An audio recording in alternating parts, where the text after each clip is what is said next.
Hello, my dear listeners. I am glad to welcome you to my channel.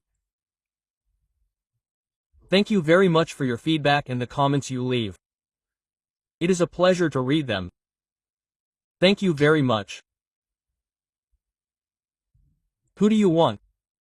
Asked Marina Sergeyevna, holding the telephone receiver between her shoulder and ear, and simultaneously peeling potatoes for soup. Oh, sorry, I think I have the wrong number, answered a pleasant male voice on the other end of the line. Were you looking for your friend Sergey? There's no Sergey here, Marina sighed, getting ready to hang up.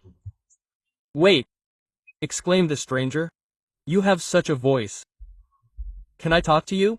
Quote. Marina froze with an unpeeled potato in her hand. In 50 years of her life, no one had complimented her on her voice. About what?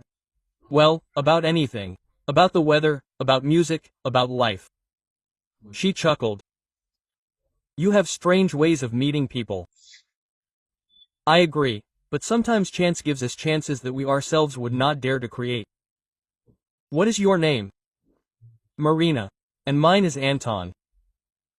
That evening was the beginning. What exactly? Marina did not understand at first. It was just that the conversation dragged on for an hour, and for the first time in a long time she was truly interested. In a Khrushchev-era building with cardboard partitions instead of walls, it is difficult to have secrets. The neighbor upstairs was sneezing. Marina's chandelier was ringing. The spouses from the third floor were arguing. The whole entrance knew the reasons for the conflict. Grandma Zina from the first floor was solving the Krasnodar puzzle.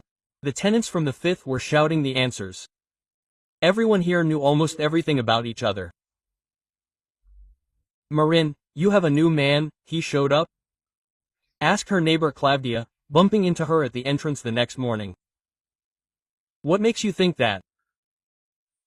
You were laughing so loudly yesterday you could drown out the TV. I haven't heard you like that in a long time.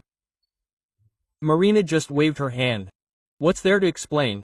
She herself didn't understand what came over her. So what? She talked to a stranger. Who knows, who dials the wrong number? But Anton called again, and then again. And again. Irina, the daughter arrived on Sunday and found her mother talking. Quote, why are you so happy? She asked in surprise, looking at her mother. Even her cheeks brightened. Quote, yes, I'm talking to a person, what's wrong with that? I haven't seen you like this in a long time, Irina shrugged. After Dad's death, you became so dull. Marina remained silent. Yes, after Nikolai's death, she couldn't come to her senses for a long time. Then there was her roommate, the word from which still made her shudder. Skinny and alcoholic in a washed-out t-shirt and sweatpants was always lounging on the couch, staring at the TV, and always demanding, bring me a beer, Marish. She endured it, thinking, just so she wouldn't be alone, but then she realized it was better to be alone than with someone like that, and kicked him out. She'd lived like that ever since. Work, home, work again. 10 years ago, she was still okay, took care of herself, dressed tastefully, but then she somehow gave up on herself.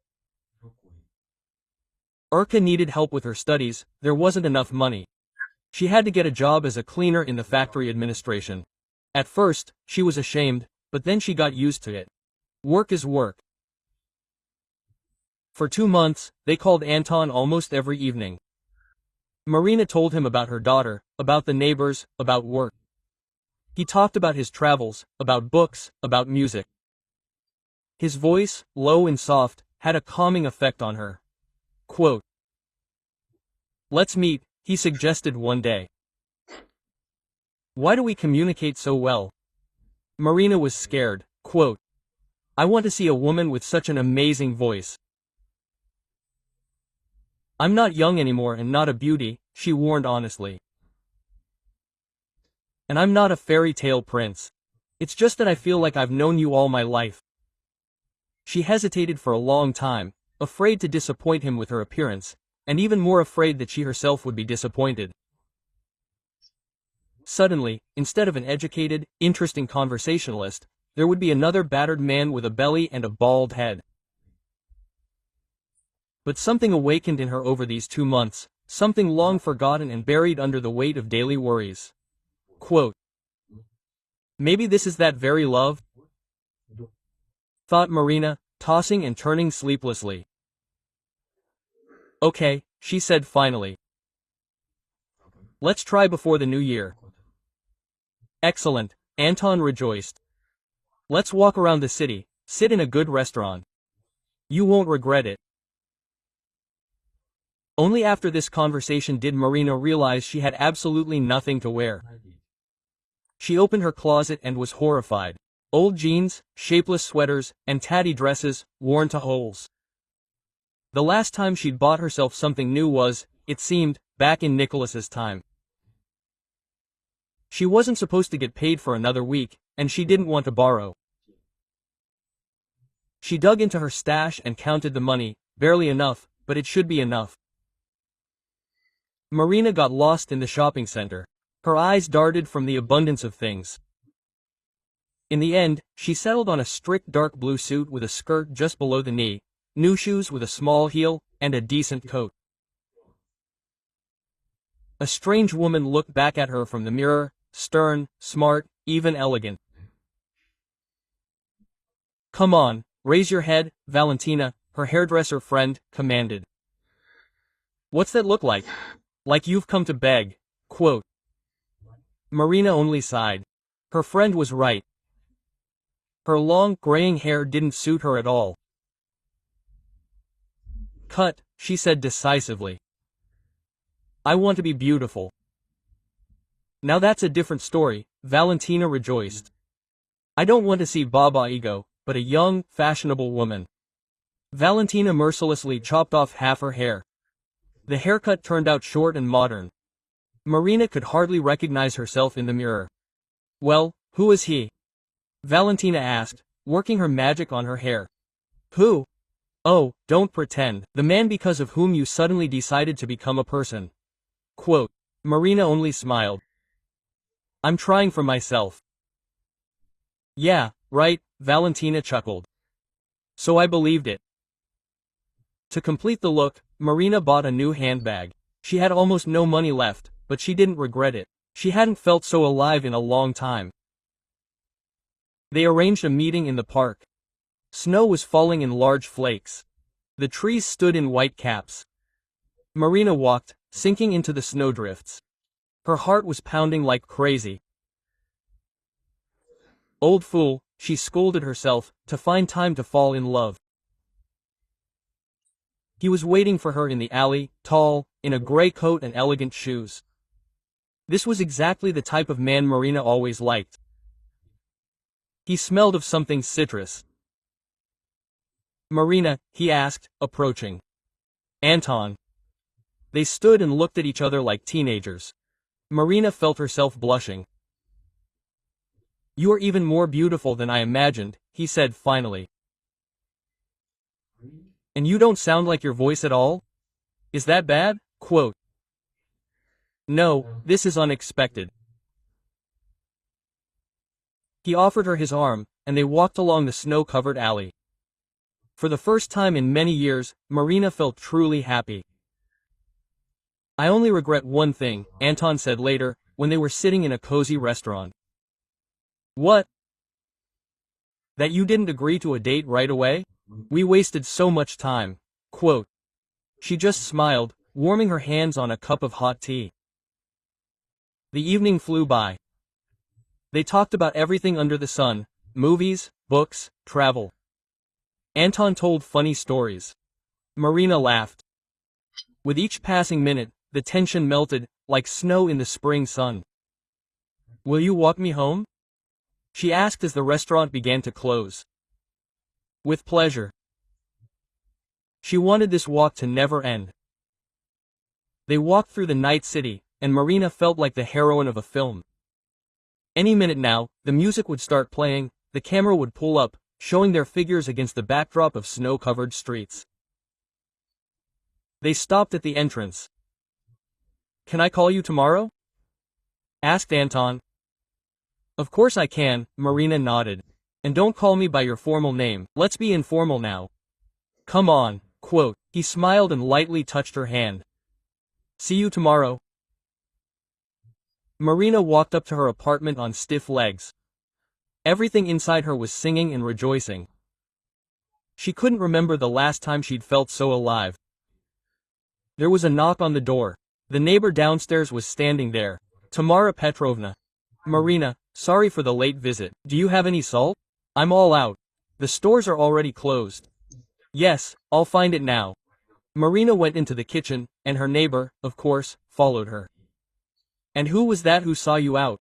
Such a stately man. Familiar. A good friend, by the look of it. Tamara Petrovna narrowed her eyes slyly. It's about time. How much longer can one live in solitude? Marina only sighed. You can't hide anything from the neighbors in this house. Here's the salt. Anything else? No, thank you, dear. Sweet dreams. The neighbor winked and left. Marina leaned against the wall and closed her eyes. Tomorrow the whole house would know about her new boyfriend. But for some reason, that didn't irritate her. Let them know, let them envy me. So let them chatter, Marina thought, crawling under the covers. I'm happy, and that's the main thing. The next day, Anton called right after lunch. They agreed to meet in the evening, and then again, and again. By the new year, they were seeing each other every day. Marina seemed to have grown 15 years younger. She bought new cosmetics, spent money on nice lingerie, and changed her glasses for more fashionable ones. Everyone around her noticed the changes. You're positively glowing, Irina once told her, dropping in for a visit. Even the way you walk has changed, hasn't it? Marina adjusted her hair in front of the mirror. When are you going to introduce Anton to us? Soon. We'll definitely celebrate the new year. On the 31 stone, they celebrated the new year together at Marina's. Anton brought champagne, opened it at the stroke of midnight, and they stood on the balcony of her apartment and watched the fireworks blooming in the night sky.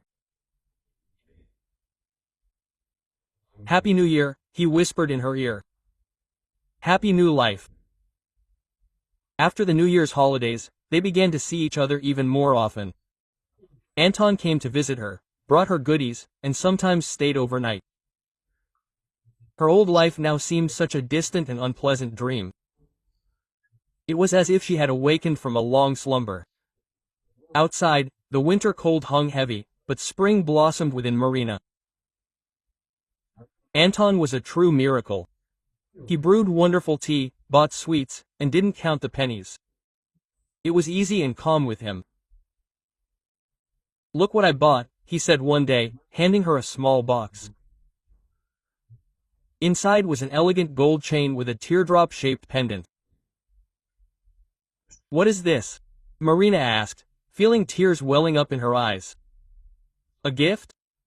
Just because you're beautiful, quote. She couldn't remember the last time she had received a gift for no reason. And on March 8th, he gave her a huge bouquet of tulips and a small velvet box. Inside was a ring with a small but very beautiful stone. This is a proposal, Anton said, looking into her eyes. Marry me. Marina burst into tears.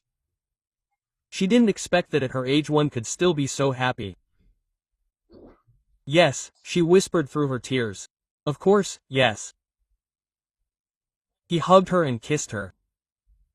Marina melted in his arms. Like a girl, she thought. Anton was the perfect man. He cooked breakfast, gave her flowers, and complimented her. Sometimes Marina pinched herself. Is this a dream, a hallucination?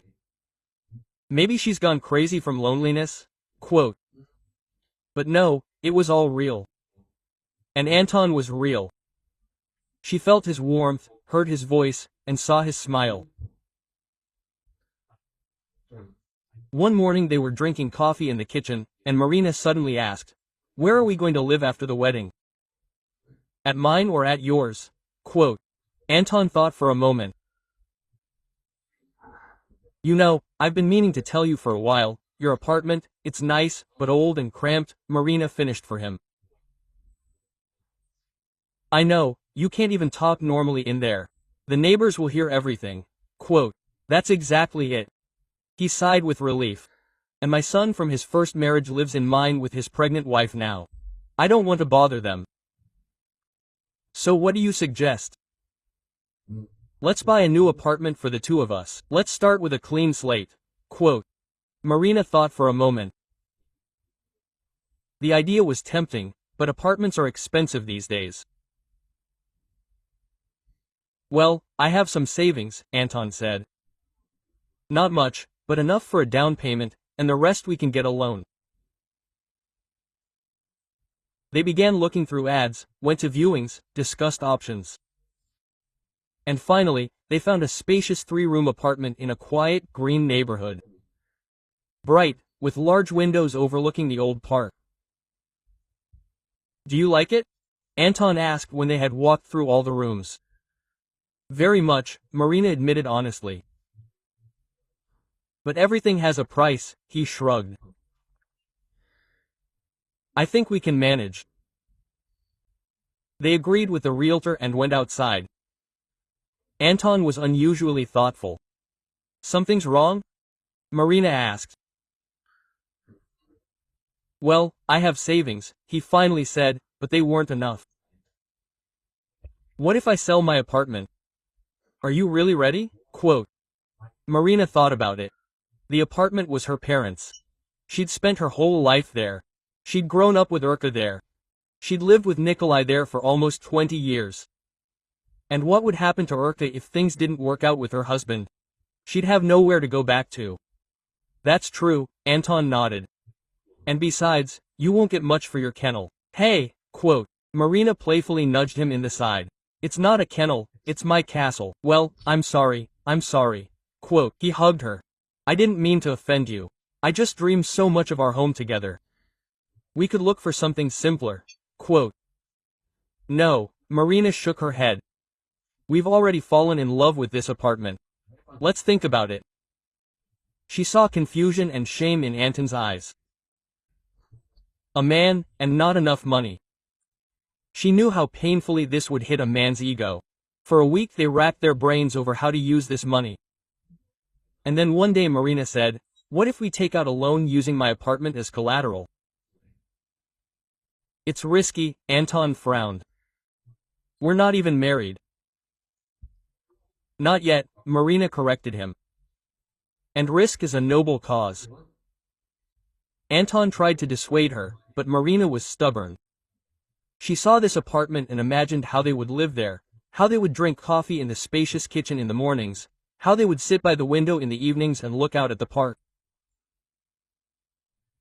The bank was understanding. The loan amount was large, but not prohibitive. A week later, the money was in Marina's account. They agreed on the deal with the sellers and set up a meeting. On the day of the transaction, they were both very nervous. Before leaving home, Marina stopped at the bank and withdrew all the money from the loan in cash, a large sum, which she carefully tucked into her purse. It's safer this way, she told Anton when they met. You never know what might happen to the card. Anton nervously checked his documents. Marina constantly felt her purse, reassuring her that the money was there.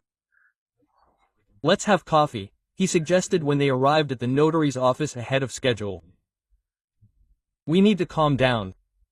They went into a small coffee shop across from the office building. Anton ordered 2 double espressos. Marina sipped, feeling her heart pounding. She was excited, but not because of the money. She was thinking about how soon she and Anton would become a real family, with a shared home, shared plans, a shared future. It's time, Anton said, glancing at his watch. They entered the foyer of the office building. It was cool and quiet there. Anton suddenly became nervous, his hands began to shake. What's wrong? Marina asked. I'm worried. He tried to smile. This was an important step. Everything would be fine. She squeezed his hand. I just need to go to the bathroom. The coffee worked. Me too, Anton admitted. But there's only one bathroom here. I'll be quick, Marina promised, handing him her coat. Hold your bag. She handed him her bag and hat and went in search of a bathroom.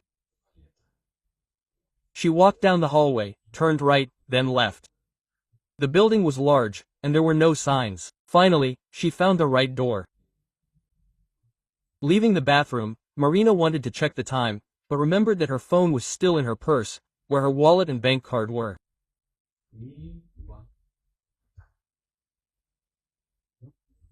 At that moment, something clicked in Marina's head. Money. All the money from the loan, cash in her purse. She rushed back into the hallway. Already understanding what had happened, her heart was pounding like crazy, but no longer from excitement, but from fear. Faye was empty. No Anton, no purse, no coat.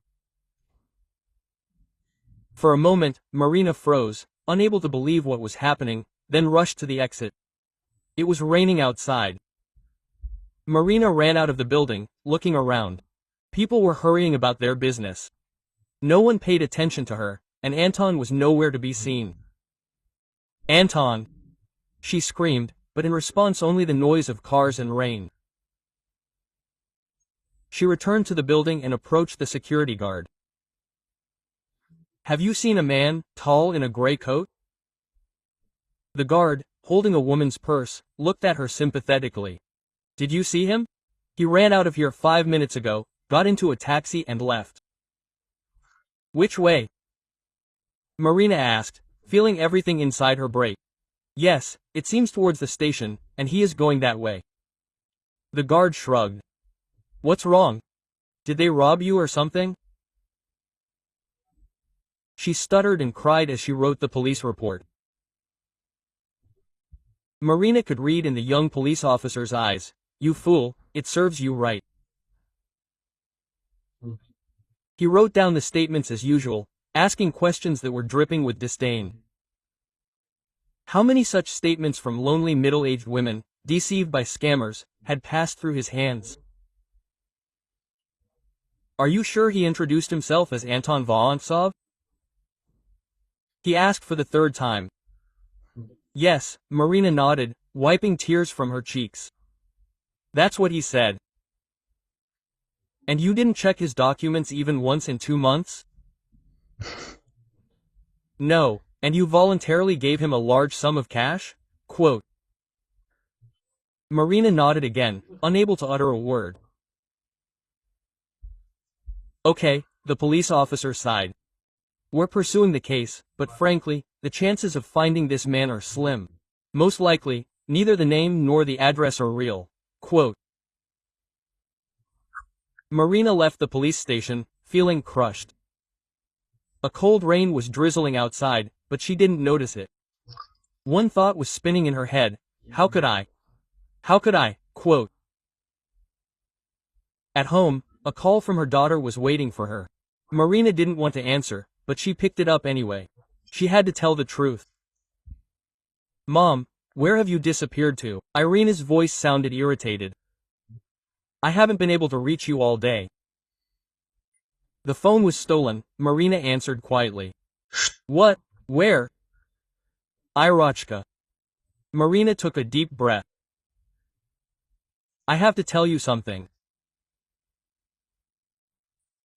And she told everything. About the loan secured by the apartment, about how Anton disappeared with the money, about how now she has nothing to pay the loan with and could be left homeless. A heavy silence hung on the line. Then Irina exhaled.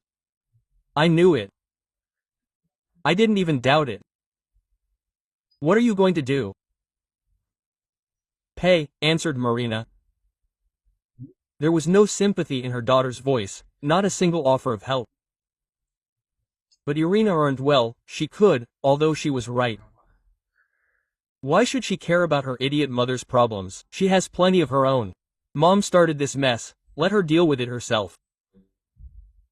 Fair enough. Only something hurts. It hurts, unbearably, you could howl like a wolf.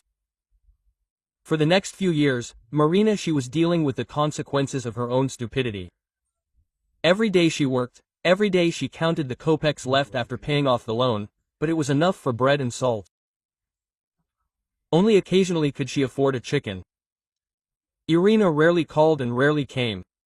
Her beautiful, fragrant daughter, wearing expensive perfume, brought groceries. Marina was grateful. The extra money saved was about 4,000. She didn't want to be upset with Irina, but something prevented her from loving her daughter as easily and calmly as before. Marina scolded herself, convincing herself that Irina didn't owe anything, didn't have to, but it didn't really work. At night, strange thoughts gnawed at her, mixed with suspicion and resentment. There were only enemies around. Everyone was just waiting to deceive, rob, profit from someone else's misfortune. Marina eavesdropped on the conversation of the neighbors through the wall. They were laughing, arguing, listening to music, watching TV, and in snatches of phrases, sometimes she heard her name. They were discussing her, judging her, mocking her, or plotting something evil. Obsessive thoughts wouldn't leave her head. Of course, why not? I managed to deceive her once, why not try again? Nowadays, such evil people can strangle you for a penny. To avoid confusion in her testimony, she decided to write down individual words in a notebook. It was safer that way. If someone were to rob her, she would come to the investigator again and again. And all the evidence was described in detail. Vigilance and accuracy above all. Gradually, a coherent, almost perfect picture of numerous crimes emerged in her mind. The Dontsovs stole a new rug from the Berezkins. Potapov constantly unscrews light bulbs and often stands at Marina's door. Eavesdropping. The Trofims steal newspapers from mailboxes. The Zhdanovs rent out their apartment as a brothel. But it's no accident that men come in formation to them. Sosnova scatters pine in the entryway poison. He sprinkles it right under Marina's door so that Marina will die. She stopped leaving the apartment, and if she did, it was only at night. Irina noticed something else strange about her mother. Everything she found near the garbage containers, she dragged home. She made a dumpster in the apartment. Her daughter cleaned up the mess more than once, swore and fought. Marina changed the locks. Now Irina can't get into the apartment. And she also had to go to the police for a talk. Marina filed a report about her daughter's attempted murder of her mother. The neighbors whispered behind her back. Tamara Petrovna tried to talk. Quote, Marish, what's going on with you? Should I go to the doctor? Get out! Marina screamed. I know everything about you. You're all in cahoots. You all want to kill me. One morning, Irina couldn't get through to her mother. Together with the local police officer and the locksmith, they opened the door. Marina sat in the corner of the room, surrounded mountains of junk. She muttered something under her breath and wrote in a thick notebook. Quote, Mom, Irina called quietly. Marina raised her head. There was no recognition in her eyes, only animal fear. Quote, Don't come any closer, she screamed. I know why you came. You want to kill me, like everyone else. Irina burst into tears, looking at her mother. Where had that beautiful, well-groomed woman who had always been an example for her gone? In front of her sat a frightened, dirty creature with disheveled hair and wild eyes. Yesterday, Marina was taken to the clinic. Mental disorder. That's the kind of love. Somewhere a successful swindler is wandering around, deceiving other lonely women. God be his judge, but she wants retribution to catch up with him a little earlier than the Almighty has planned. Marina lay in the hospital room, staring at the ceiling. The doctors said she was getting better, that the medicine was working, but the voice still rang in her head, the same voice on the phone that started it all. Quote, You have such an amazing voice, it said. I feel like I've known you my whole life. And Marina smiled, listening to that voice. The only one who would always be there. It was raining outside the hospital window. Drops trickled down the glass, forming intricate patterns. Marina looked at them and saw a small reflection of Anton in each drop. He smiled at her, promised love and happiness, and she believed. Always believed and always will believe. Because sometimes faith is all we have left.